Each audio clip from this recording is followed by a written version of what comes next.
Friends, good morning. स्वागत है आप सभी का हमारे यूट्यूब चैनल लर्नर्स क्लासेस में। फ्रेंड्स, आज की वीडियो में हम पॉलिटी के सबसे इम्पोर्टेंट टॉपिक संविधान सभा एवं संविधान निर्माण प्रक्रिया को पढ़ेंगे। तो चलिए शुरू करेंगे। इससे पहले फ्रेंड्स, अगर आपको हमारी ये वीडियो अच्छी लगती है, वीडियो का कंटेंट आपको पसंद आता है, आपके एग्जाम के लिए हेल्पफुल रहता है, तो आप हमारे यूट्यूब चैनल पर पहली बार है तो चैनल को सब्सक्राइब कर लीजिएगा, वीडियो को लाइक कर दीजिएगा एंड शेयर करिए, एंड जो भी आपके सजेशन हो उसे कमेंट बॉक्स में ज़रूर बताइएगा। हम यहाँ पर संविधान सभा एवं संविधान निर्माण प्रक्रिया को पढ़ने से पहले यहाँ पर जान लेंगे आखिर संविधान है क्या, संविधान कहाँ किसको गया है, ये संविधान के विकास के इतिहास को। और उससे पहले हम यहाँ पर यह भी देख लेते हैं संविधान कहाँ किसको गया है। संविधान किसी भी देश का कानूनी दस्तावेज है। संविधान जो है तो ये किसी भी देश का वह कानूनी दस्तावेज होता है जिसके अंतर्गत क्या होता है, उस देश की राजनीतिक व्यवस्था का बुनियादी साझा ढांचा निर्धारित किया जाता है और उसके अंतर्गत क्या है, उसकी जनता शासित होती है। तो संविधान जो है किसी देश का कानूनी दस्तावेज है। किसी भी देश का संविधान उसकी राजनीतिक व्यवस्था का वह बुनियादी साझा ढांचा निर्धारित करता है जिसके अंतर्गत उसकी जनता शासित होती है। मतलब कि यहाँ पर जो है एक जनता पर शासन करने का एक कानूनी दस्तावेज है जिसको संविधान कहा गया है। और दो प्रकार के संविधान का प्रावधान किया गया है। पहला लिखित संविधान जो कि यहाँ पर एग्जाम्पल के तौर पर भारत का संविधान है, और दूसरा आलिखित संविधान जो कि ब्रिटेन, यूएसए और सऊदी अरब का संविधान है। ये आलिखित संविधान यहाँ पर है। और लिखित संविधान, ये क्वेश्चन बहुत बार पूछा जाता है कि भारत का संविधान किस प्रकार का है, तो ये लिखित संविधान है। और ब्रिटेन या यूएसए का संविधान जो है तो आलिखित संविधान का है, आलिखित संविधान है यहाँ का। हम यहाँ पर ये भारतीय संविधान जो है तो इसको यहाँ पर तीन फेजेस में पढ़ेंगे, जिसमें से पहला ये 1773 का रेगुलेटिंग एक्ट, दूसरा है 1935 का भारत शासन अधिनियम, और तीसरा है यहाँ पर तो ये 1946 का कैबिनेट मिशन। तो यहाँ पर सबसे पहले हम देखेंगे 1773 के रेगुलेटिंग एक्ट को। 1773 का रेगुलेटिंग एक्ट जो है तो यहाँ पर ये 1757 की प्लासी की लड़ाई और 1764 के बक्सर के युद्ध के बाद अंग्रेजों के द्वारा ये बंगाल को जीत लिया गया था। ये battle of Plassey and battle of Buxar के बाद क्या हुआ था, बंगाल जो था तो इस पर ये ब्रिटिश ईस्ट इंडिया कंपनी का शासन हो गया था। और इसी शासन को अपने अनुकूल बनाए रखने के लिए अंग्रेजों ने समय समय पर कई एक्ट पारित किए, जिनमें से एक ये था 1773 का रेगुलेटिंग एक्ट। कई एक्ट पारित किए जो भारतीय संविधान के विकास के लिए सीढ़ियाँ बनी, जिसमें से एक ये भी था 1773 का रेगुलेटिंग एक्ट। और ये जो 1773 का रेगुलेटिंग एक्ट है, इसके तहत ये 1774 में कोलकाता में एक सुप्रीम कोर्ट की स्थापना की गई थी। इसके मुख्य न्यायाधीश थे कौन, एलिजा इम्पे। ये क्वेश्चन बहुत बार पूछा जाता है कि जो 1774 में कोलकाता में सुप्रीम कोर्ट की स्थापना की गई थी, इसके पहले मुख्य न्यायाधीश कौन थे, तो इनका नाम था क्या था, एलिजा इम्पे था। 3 और अन्य न्यायाधीश थे। कुल मिलाकर के कितने थे, 4 न्यायाधीश थे। पहले मुख्य न्यायाधीश एलिजा इम्पे थे और 3 अन्य न्यायाधीश थे। और इसकी स्थापना कब हुई थी, तो ये 1773 के रेगुलेटिंग एक्ट के तहत हुई थी। किंतु हुई कब थी, तो ये 1774 में हुई थी। नेक्स्ट यहाँ पर देखेंगे 1935 का भारत शासन अधिनियम।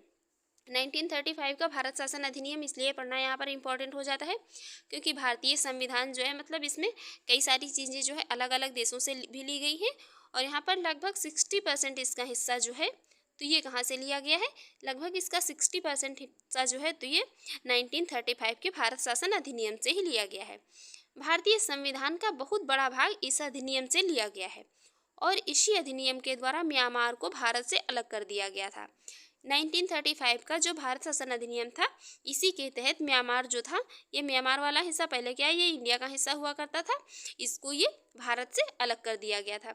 और 1935 के भारत शासन अधिनियम के अंतर्गत ही भारतीय रिजर्व बैंक की स्थापना 1 अप्रैल 1935 को की गई थी। अब हम यहाँ पर देखेंगे 1946 का कैबिनेट मिशन। जुलाई 1946 में कैबिनेट मिशन के तहत भारतीय संविधान के निर्माण के लिए संविधान सभा का गठन किया गया था। संविधान का निर्माण किया जाएगा, इसके लिए एक संविधान सभा भी होनी चाहिए। तो जो संविधान सभा का गठन किया गया था तो ये किसके तहत, कैबिनेट मिशन के तहत किया गया था, कब, 1946 में। और संविधान सभा में सदस्यों की जो कुल संख्या थी तो ये कितनी थी, 389 थी, जिसमें से 292 ये ब्रिटिश प्रांतों के प्रतिनिधि थे, जो कि मतलब ब्रिटिश कब्जे वाले थे, क्षेत्र थे, वहाँ ब्रिटिश मतलब कब्जे वाले प्रांत थे। तो ये 292 ये ब्रिटिश प्रांतों के प्रतिनिधि थे, और 93 जो थे तो ये देशी रियासतों के प्रतिनिधि थे, और 4 कौन थे, वो चीफ कमिश्नर थे। नेक्स्ट यहाँ पर बात करेंगे यहाँ पर संविधान सभा की। संविधान सभा में यहाँ पर 3 मतलब डेट मोस्ट इम्पॉर्टेंट है। पहली 9 दिसंबर 1946, दूसरी 11 दिसंबर 1946, और तीसरी जो है तो ये 13 दिसंबर थी 1946।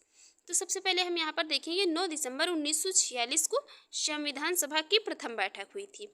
ये बहुत बार क्वेश्चन पूछा जाता है कि संविधान सभा की पहली बैठक या प्रथम बैठक कब हुई थी। तो ये 9 दिसंबर 1946 को संविधान सभा की प्रथम बैठक हुई थी। और यहाँ पर ये सभा इस मतलब संविधान सभा के जो सबसे बुजुर्ग सदस्य थे डॉक्टर सच्चिदानंद सिन्हा, इनको सभा का अस्थायी अध्यक्ष चुना गया था। जब संविधान सभा की पहली बैठक हुई तो उस समय ही इनको मतलब अस्थायी अध्यक्ष जो है चुन लिया गया था, और ऐसा कहा गया था कि बाद में हम अपना जो है स्थायी अध्यक्ष चुन लेंगे। तो ये क्वेश्चन बहुत बार ये भी पूछा गया है कि संविधान सभा के अस्थायी अध्यक्ष कौन थे, तो डॉक्टर सच्चिदानंद सिन्हा जो थे तो ये संविधान सभा के अस्थायी अध्यक्ष थे। संविधान सभा जो थी तो इसका बहिष्कार किया था मुस्लिम लीग ने। मुस्लिम लीग जो थी इसने इस सभा का बहिष्कार किया और अलग पाकिस्तान की मांग पर बल दिया। संविधान सभा का इसने बहिष्कार किया और अपना अलग मतलब पाकिस्तान बनाने पर बल दिया था। उसके बाद 2 दिन बाद जब संविधान सभा की पहली बैठक हुई, उसके 2 दिन बाद 11 दिसंबर 1946 को डॉक्टर राजेंद्र प्रसाद को संविधान सभा का स्थायी अध्यक्ष चुन लिया गया था। 9 दिसंबर 1946 को संविधान सभा की पहली बैठक होती है और डॉक्टर सच्चिदानंद सिन्हा को अस्थायी अध्यक्ष के रूप में चुन लिया जाता है। उसके 2 दिन बाद 11 दिसंबर 1946 को डॉक्टर राजेंद्र प्रसाद को संविधान सभा का मतलब स्थायी अध्यक्ष चुन लिया जाता है। उसके बाद 13 दिसंबर 1946 को पंडित जवाहरलाल नेहरू जी जो थे इन्होंने सभा में एक ऐतिहासिक उद्देश्य प्रस्ताव पेश किया। इसमें संवैधानिक संरचना के ढांचे एवं दर्शन की झलक थी। यहाँ पर उद्देश्य प्रस्ताव मोस्ट इम्पॉर्टेंट है। यहाँ पर इसमें मतलब क्या क्या बातें कही गई थी उनको भी यहाँ पर देख लेंगे। जो उद्देश्य प्रस्ताव था इसमें मतलब बहुत सारी चीज़ें कही गई थी, लेकिन यहाँ पर जो इम्पोर्टेंट है हम उनको देख लेंगे। यह संविधान सभा मतलब जो संविधान सभा बनाई जाएगी तो ये संविधान सभा भारत को एक स्वतंत्र संप्रभु गणराज्य घोषित करती है। ये बातें कही गई थी वहाँ पर जो नेहरू जी के द्वारा उद्देश्य प्रस्ताव प्रस्तुत किया गया था, तथा अपने भविष्य के प्रशासन को चलाने के लिए संविधान के निर्माण की घोषणा करती है। नेक्स्ट बात यहाँ पर की गई थी, ब्रिटिश भारत में शामिल सभी क्षेत्र, भारतीय राज्यों में शामिल सभी क्षेत्र तथा भारत से बाहर के इस प्रकार के सभी क्षेत्र तथा अन्य वह क्षेत्र जो इसमें शामिल होना चाहेंगे वो भारतीय संघ का हिस्सा होंगे। जो उद्देश्य प्रस्ताव प्रस्तुत किया गया तो इसमें यहाँ पर ये मतलब बात की गई थी कि जो ब्रिटिश भारत है इसमें जो शामिल सभी क्षेत्र हैं और भारतीय राज्यों में जो शामिल सभी क्षेत्र हैं तथा भारत से बाहर के इस प्रकार के सभी क्षेत्र तथा वह अन्य क्षेत्र जो इसमें शामिल होना चाहेंगे वो भारतीय संघ का क्या हिस्सा होंगे। नेक्स्ट यहाँ पर बात की गई थी कि संप्रभु स्वतंत्र भारत की सभी शक्तियाँ एवं प्राधिकार इसकी अभिन्न अंग तथा सरकार के अंग सभी का स्रोत जो है क्या होगी, तो ये भारत की जनता होगी। सभी का स्रोत क्या होगी, तो ये भारत की जनता होगी। मतलब समस्त शक्ति जो है किसमें निहित होगी, ये भारत की जनता में निहित होगी। नेक्स्ट यहाँ पर जो बात की गई थी तो वो भारत के सभी लोगों के लिए न्याय, सामाजिक, आर्थिक एवं राजनीतिक स्वतंत्रता एवं सुरक्षा, अवसर की समता, विधि के समक्ष समता, विचार एवं अभिव्यक्ति, विश्वास, भ्रमण, संगठन बनाने की स्वतंत्रता तथा लोक नैतिकता की स्थापना सुनिश्चित की जाएगी। ये इंपॉर्टेंट बातें की गई थी उद्देश्य प्रस्ताव में। नेक्स्ट यहाँ पर बात करेंगे हम अब संविधान सभा की जो प्रमुख समितियाँ थी उनके अध्यक्ष कौन कौन थे। संचालन समिति के अध्यक्ष थे कौन, डॉक्टर राजेंद्र प्रसाद। प्रारूप समिति के अध्यक्ष थे कौन, डॉक्टर भीमराव अंबेडकर। ये सबसे इम्पोर्टेंट समिति थी प्रारूप समिति। प्रांतीय संविधान समिति जो थी तो इसके अध्यक्ष थे कौन, सरदार वल्लभ भाई पटेल। संघीय संविधान समिति के अध्यक्ष थे पंडित जवाहरलाल नेहरू। राष्ट्रध्वज संबंधी समिति जो थी तो इसके अध्यक्ष थे कौन, डॉक्टर राजेंद्र प्रसाद। यहाँ पर 3 जून 1947 को माउंटबेटन योजना के तहत हुए विभाजन के परिणाम स्वरूप पाकिस्तान के लिए एक पृथक संविधान सभा का गठन किया गया। 3 जून 1947 को ये माउंटबेटन योजना के तहत जो मतलब विभाजन के परिणाम स्वरूप पाकिस्तान के लिए जो है तो एक पृथक संविधान सभा का गठन किया गया। और डॉक्टर बी आर अम्बेडकर जो थे, बी आर अम्बेडकर ने 4 नवंबर 1948 को संविधान का अंतिम प्रारूप पेश किया गया था। ये क्वेश्चन भी बहुत बार पूछा जाता है कि संविधान का अंतिम प्रारूप कब पेश किया गया था, तो ये डॉक्टर बी आर अम्बेडकर के द्वारा 4 नवंबर 1948 को पेश किया गया था। नेक्स्ट बात करेंगे यहाँ पर 26 नवंबर 1949 को भारतीय संविधान पूरी तरह से बनकर के तैयार हो गया था और संविधान सभा के द्वारा पारित कर दिया गया था। और इसी दिन 26 नवंबर 1949 को ही इसको अंगीकृत किया गया था, अधिनियमित किया गया था। मतलब क्वेश्चन में कुछ भी लिखा मिल सकता है कि इसको कब मतलब पारित किया गया संविधान सभा के द्वारा, तो 26 नवंबर 1949 को संविधान सभा के द्वारा संविधान को मतलब पारित कर दिया गया था, इसको अंगीकृत कर लिया गया था और अधिनियमित कर लिया गया था। किंतु पूर्ण रूप से ये लागू हुआ था तो ये 26 जनवरी 1950 को पूर्ण रूप से लागू हुआ था। यदि क्वेश्चन में पूछा जाता है कि संविधान जो है पूर्ण रूप से कब लागू हुआ था, तो यह 26 जनवरी 1950 को लागू हुआ था और भारत एक गणतंत्र देश बन गया था। नेक्स्ट बात करेंगे यहाँ पर संविधान की निर्माण प्रक्रिया में जो कुल समय लगा था तो ये 2 वर्ष 11 महीने और 18 दिन लगे थे। संविधान को बनने में 2 वर्ष 11 महीने और 18 दिन का समय लगा था। इसके लिए इसमें 11 अधिवेशन हुए थे जिनकी कुल अवधि जो रही थी तो ये 165 दिनों की रही थी, जिसमें से 114 दिन जो है तो ये संविधान के केवल प्रारूप पर विचार किया गया था। मतलब इसके प्रारूप को निर्धारित करने पर विचार किया गया था। 165 दिन में से मात्र मतलब 165 दिनों में से 114 दिन किस संविधान का जो प्रारूप होगा वो किस प्रकार का होगा। और 11वां अधिवेशन हुआ था तो उसके अंतिम दिन 26 नवंबर जो ये 11वां अधिवेशन हुआ था तो इसके 11वां अधिवेशन के अंतिम दिन 26 नवंबर 1949 को संविधान को अंगीकृत किया गया था। इसी दिन इसको अधिनियमित किया गया था। तो ये मतलब याद रखिए, ये बहुत बार पूछा जाता है कि संविधान को कब अंगीकृत किया गया, कब अधिनियमित किया गया था, तो ये 26 नवंबर 1949 को किया गया था। और जब संविधान बना था तो इसमें कुल 22 भाग, 395 अनुच्छेद और 8 अनुसूचियां थी। और वर्तमान में यदि बात करें तो वर्तमान समय में संविधान में 22 भाग हैं, 395 अनुच्छेद हैं और 12 अनुसूचियां हैं।